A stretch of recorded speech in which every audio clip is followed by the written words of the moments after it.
So we are here today to talk about our 12 approaches method and the kind of background and the origin story of it. And that's the reason you guys are listening to this, watching this, consuming this in whatever way that you are, to kind of find out more about the method and how we've been using it up until this moment, the successes we've had with it, why it's even something that we're bothering to talk to you about in the first place. Essentially, if I was to try and challenge myself in a way that I need to be challenged on, which involves talking a lot less, is to put something that is so big into kind of an understandable nutshell.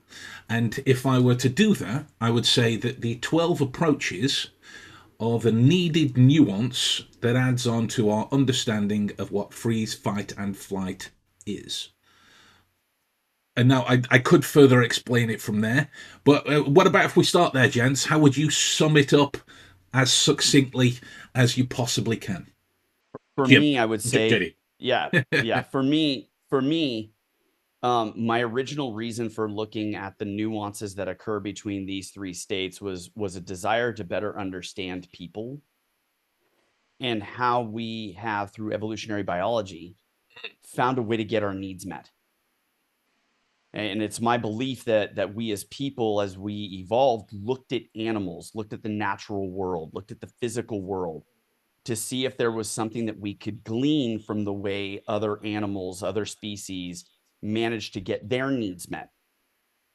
And so that's really the nuance for me that comes in between freeze, fight, or flight, is that we are much more complicated creatures than most animals are. So whereas an animal could, pick blend, like a chameleon can pick blend to literally blend into the background, a chameleon can't pick bind or distract in another way, because that was how they evolved their particular way of flight. Okay. And so they found a unique evolutionary way of flighting without moving. And so that was a unique way that we then brought into our own ability to blend into the environment via looking like a bush or looking like a tree, to wait for a herd to start coming by so that we could ambush the herd to hunt and bring food home in much more quantity to our tribe. And so I wanted to notice the nuances between those three things, because we are more complicated. We are capable of much more cognition, and thus much more planning, and thus much more strategic approaches. And so that's sort of the nuance that really sparked or struck itself inside of me around this. Hey, Jim. See, this is why I love having conversations with great minds such as yourselves, right? As we always commonly talk about the fight, flight, and freeze, it's the whole thing. But the more that I've looked at the freeze aspect and dive into it just from a professional standpoint, investigations to where we're at, or just based off JD's examples, freeze can be an appeasement, or what you could look at in the chameleon example of what is freeze, it's an adaptability. So, the fight and flight, we're adapting to an environment. And what I think with all this too, when we look at these approaches and how we do it, it all is going to start with an awareness of where we are internally with ourselves and how we see and perceive what is around us, or whether or not, fight or flight is one of the main two things. But then I look at it as, well, what's the other part of that? That's the adapt. Do we need to fight? Do we need to flight? Or are we going to do a proactive type methodology approach? Making that decision to get behind a bush, to lure in, to bring in more food and stuff for the herd is a proactive trait to adapt within that encouraging surrounding. It's not a reactive response, right? They're not responding, but they're given an environment, and then this is how they're determining it. They're adapting within that environment, and then they're determining whether or not what action they're going to take from there, which is why you have all these great subcategories. I feel, which gives us the 12 approaches. But again, Ben, we all know me, and I like to keep things simple, and I always go back to Hicks' law with things and the overprotective. Like, once we get and understand the 12 approaches and master, in order to then apply them in our lives, I think we could then sit down to the three of fight, flight, and adapt. And within those subcategories, with that better understanding, we know how to now proactively respond. And I take that into, if we counter traditional, say, de-escalation methods and tactics, right? People going into an environment, it's heated, they're responding to that, and they're picking, well, what the approaches allows us to do with understanding these things and how people maneuver within those approaches that we're aware of and understand, we're more proactive in that. And I would get your guys' opinion and thoughts on that, that within this and understanding these approaches, we're no longer in a responsive phase of it. We're adapting and we're in a proactive type mindset of awareness of ourselves and what we're perceiving and moving about within the environments we're in. Agreed. Agreed. There's, I mean, I think it was in the late 1920s with Walter Cannon in the original look at the duality of reactions to stress, as we've called them, and the reflections on the kind of hunter-gatherer species. But that was how they got their needs met at that time. We now, having evolved into the societies that we live, have much more complex needs, right? Have much more different needs, let's say, because there are times that we are reduced to a baser requirement, which is what a lot of these needs address. You know, with there being 12, there is no longer the need to make certain elements fit for the kind of instinctual understanding for how somebody reacts to stress. Like for me, have you ever been in a situation where somebody's jumped out from behind a corner in a plank and made you jump? That kind of situation. For me, I have to warn people in my house, because they're quite playful, not to do that, because my reaction is to rear back and pull a fist back. So if my wife's ever stood back around the corner thinking about it, she will think twice. But that's an understanding of these kind of evolutionary imperatives that I have. But there are biological imperatives that one could consider, with the tending element that was discovered and moved forward into fawning and befriending. Then there's sociological imperatives to consider, which are very specific to each kind of situation that we end up in. A fight might be completely appropriate if it is that, you know, you or someone you love has been actually threatened in some shape or form. But maybe if it is that you're trying to return something at the store, a fight is less appropriate in order to get something done with that kind of a conversation that goes on. And especially when it comes to investigative work, these approaches really are, or really can be, because when I say are, that's how we use them, but for you guys, you'll find your own way. They really can be used as diagnostic criteria to understand how people make decisions. That's how they're getting their needs met. The more stress, invariably, the less thinking somebody's doing. So we can start to really get into OODA loop territory. We can start to really get into this kind of fine-tuning understanding with the neuroscience of prediction correction as to how somebody is likely going to make decisions through whatever stressful situation they're in. Times may have changed from the hunter-gatherer moment, but we still have these baser needs that are specific to each individual. Let's address it all rather than just neglect some. Let's take stock of situational relevance and situational specific situation and setting, location. If you're thinking in terms of polar and the like, it's a very useful tool. And I'll step down from my box now. First off, brilliant. Yeah, I totally agree. That the situation, the setting, and the desired intention, and in this case the need, can take the foreground, where most of the time I've noticed those components sit in the background of our awareness, because it's been so habitualized and normalized. We've never existed outside of a context before, outside of a situation and a setting and a need, that those things seemingly disappear unless you're conscious and purposeful about it.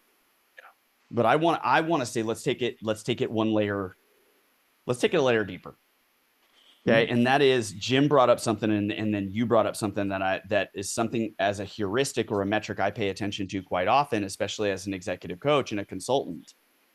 Okay, which is the spectral range of active to passive. Mm-hmm. It's like a lot of people their response to needs, their needs being met, has been trained into them from birth, through childhood, through their family of origin, through culture, through race, creed, class, to be on a spectrum of active to passive. And that there are some of the 12 approaches that are much more passive. And then there are some that are active, and that it's really cool to pay attention to what happens when someone moves from passive to active. It's like, I got this image in my head of what I would call the bait and switch. Yeah. Which is like, there's predator, there's a predator on the horizon there. You lure them in, and then you start to flight, but you're flighting in a very specific direction. And the predator thinks they're winning. And it's like, oh, I've got the prey in my sight. And then as the prey gets closer and closer and closer to what appears like a ravine, or what appears like an enclosed space, that predator begins to feel like they're more and more confident. And then suddenly the prey turns into a predator when all 1,000 of the other species that are a part of their, tribe, clan, whatever you want to call it, suddenly appear. And then it's fight. And then they suddenly kill the predator in no short order. Okay. And so that is the movement from passive to completely active in almost seemingly a single moment. Okay. And whether or not that's actually a part of their makeup, whether they're capable of that. And to be paying attention to that when you're listening to people tell stories, when you're watching their behaviors inside of their business or inside of their family or anything like that, is to go, interesting. They normally stay passive until this level of intensity of stress response. And then the minute they hit this level of stress response, it's like a light switch. It's not a dimmer. They don't slowly turn that up. It goes boop, boop, and it flips in a moment. And it's like, interesting. I can wonder to myself, where's that mid-range? And what's going on there? And can I offer questions? Can I bring practices? Can I share wisdom or insight that might help them to exercise the middle of the range between them, as opposed to flipping that really, really quickly? What do you guys think? No, I absolutely love that. And it just further goes to show, when it comes to understanding these approaches, the versatility, right? I mean, that's really what you're establishing, is versatility, because they work across a broad range of scenarios, from personal relationships to a high, risk thing in a boardroom, or an executive coach, like you're saying, trying to find that middle ground. And I like it too, because I feel too, and within that, with that understanding, which for me, it always starts with ourselves and our awareness and bringing those things, because I think what you're gauging on there too is parts of the autopilot. Is someone's always here because it's here, and until something triggers or connects at an emotional level, there's something they're passionate about or hits it, all of a sudden they wake up, right? And they snap out that autopilot and we get a spike. Okay, but until then, why are they so even keeled? Is it autopilot? Are they really interested? Are they engaged? What are we using to get that, to understand that? And to Ben's thing, Polar touches on so many different aspects of this as we tinker with it. But when we understand it, the approaches are an empowerment tool, because we're no longer doing things passively anymore. We can do things and take a more proactive control over it if we're able to identify it. And I would say, I'm not an executive coach, but if I was a coach coaching somebody, seeing these things would allow me to recognize and then be proactive with helping them gauge to make them better at understanding, because they're probably missing those key components of self that you're seeing from an outside perspective. And then the other part of this is a contextual relevance of it all. Depending on it, are we dealing with a threat level if we're looking at security, or are we dealing with something less there? We can choose that engage, escape, or whatever we can, but it's a modifying thing, right? I look at things as like an equalizer. There's always an ebb and flow. You always hear people talk about baselines, and a lot of that drives me nuts, because there's never a singular baseline with anything. Depending on where someone comes in at, and they're stressed in a meeting or down, or their level of comfort, it's an ebb and a flow. We're riding a wave, and we need to be able to aware of these things. And then within that, I would say, when we're approaching it, and you guys are all hitting on it, what is the first things first? I mean, I would engage our Polar training can't help that but drop that, Ben. But to assess the situation, right? We need to determine the nature of the challenge. Is it an immediate physical threat? Is it a social conflict? Mm. Or is it a professional obstacle? We need to assess that and identify it. Then we're going to gauge a risk and resource, right? What are those potential dangers? What assets do we have? What kind of skills do we have that we can benefit in this? What kind of resources? And then choosing the approach, as JD eloquently said. Not everything is going to need a fight response, but if we have the strength, resources, and a strategic advantage in that, like you said, lowering them down around here to where the rest of the guys are here, we're going to no longer be a prey, we're going to become the predator. Sure. Flight, does evading and repositioning yourself in a room or an argument provide a greater chance of you succeeding in getting a connection with somebody? Yeah. Or do we need to adapt to it? Do we need to negotiate? Do we need to compromise? Is the environment we're in there, does that shape our best path forward to get out of it what we're looking to get out of in that engagement with those people, right? So I just look at it to gather it all in and take it and just have those understandings of where it comes in and just know that it's not a one size fits all. Man, we talk about time behaviors aren't binary, humans don't fit in the box. We're going to see certain things that emulate or stick out more. So then, okay, once we identify that, then we utilize these things within the approaches on how to navigate that to get the outcome that everyone mutually benefits from, and we all feel good at the end of that conversation, that meeting, and that encounter, right? That's the ultimate goal. And within that, being true to ourselves and being able to be the most authentic version of who we are is all going to stem from the ability to be aware of this and not just, as JD said, I feel like going through the autopilot. Someone that's always here, well, why is that? Are they some great stoic, or is it someone that just is just passing life by and really isn't living, right? They're just presenting a body or being in that moment, but they're really not living life is what I would challenge that. So how do we get them engaged and interacted and get that out of them? I think that's a good topic of conversation.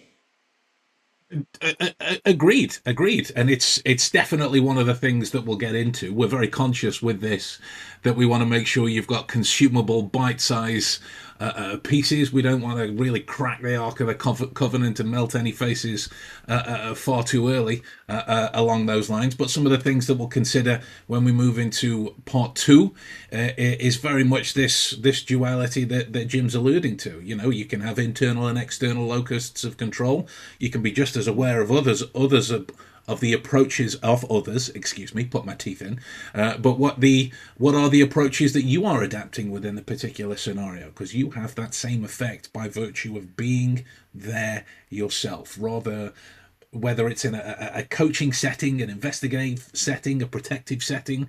They're all situations and settings that have people as a part of them. So this kind of two-way street of data, this kind of cause and effect, it goes on. So with that in mind, thank you for listening, and we'll see you for part two.